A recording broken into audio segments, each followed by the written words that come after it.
ஆட்டம் போடுவாங்க. அதுக்கப்புறம்லாம் ஸ்கூலுக்கு போயிடுவாங்க. அப்பா வந்துட்டாங்க. வந்துட்டு மாமாவும் நானும் கிளம்பியாச்சு. கடைக்கு கொஞ்சம் ஃப்ரூட்ஸ் எல்லாம் வாங்கணும். நாளைக்கு ஒசூருக்கு போகிறனால அதனால் இங்கேருந்தே கொஞ்சம் பழம்லாம் வாங்கிட்டு போயிடலான்ட்டு நானும் மாமாவும் கடைக்கு போய் பழங்கள்லாம் வாங்கிட்டு வந்துட்டேங்க.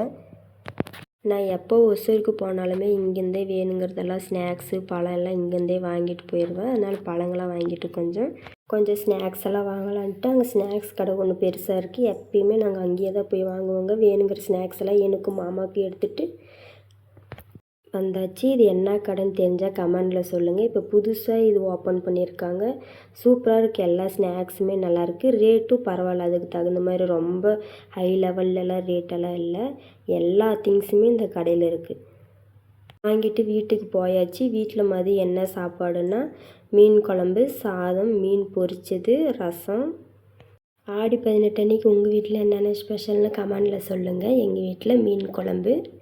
2 பேர் ஒரே இலையிலே, நானும் மாமா ஒரே இலையிலே போட்டு சாப்பிட்டு ஒசூருக்கு போகணும். வேறு டைம் ஆயிடுச்சு. அதனால் கிளம்பலாம் மாமா அப்படின்னாங்க. அதனால் சீக்கிரமாக சாப்பிட்டு கிளம்பியாச்சு ஒசூருக்கு போகிறதுக்கு.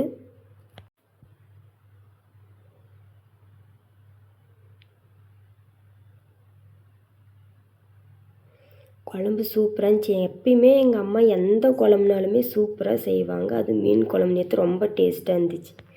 அம்மாவுக்கு அப்படி சின்னதாக ஒரு பாய் சொல்லிட்டு நம்ம கிளம்பியாச்சு. பெரிய அக்கா இங்கே இருந்தாங்க. அவங்க சீட் போட்டிருந்தாங்க. சீட் நடத்துகிறாங்க. வரவங்களுக்கெல்லாம் அரிசி சீட்டு கொடுத்துட்ருந்தாங்க. கொடுத்துட்டு பாப்பா தம்பிக்கிட்டலாம் சொல்லிட்டு கிளம்பியாச்சு. குட்டி பாப்பாவை தூங்கிட்டு இருந்தாங்க. குட்டி பாப்பாவை பார்த்துட்டு கிளம்பியாச்சு.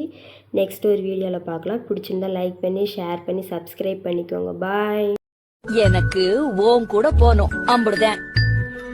கார்ல போனா என்ன, மாட்டு வண்டியில போனா என்ன?